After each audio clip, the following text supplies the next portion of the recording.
amin'ny fiaragnan'olo aroy tsy tsara zegny misy resaka fifaninanana hoe tsika zo miaraka dia anao mavita raha tsaratsara mandilitra aminaka asa ohatra hoe resaka asa amin'ny resaka velon-tegna dia anao zay ho resaka adversaire anaka tsy mety zegny lasa manimba fiaragna.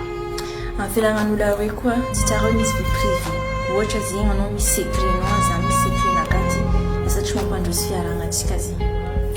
Baka eo amin'izay koa amin'ny fiaragna koa tsy tsara zegny olo araiky magnaroatra namagna hoe anao zao ty zegny hitako manana fahaizana ohatra dia ilaiko amin'ny asanaka lasa araraotiko anao amin'izay fotoagna zay lasa tavenary asika fiaragna manimba fiaragna jiaby zay.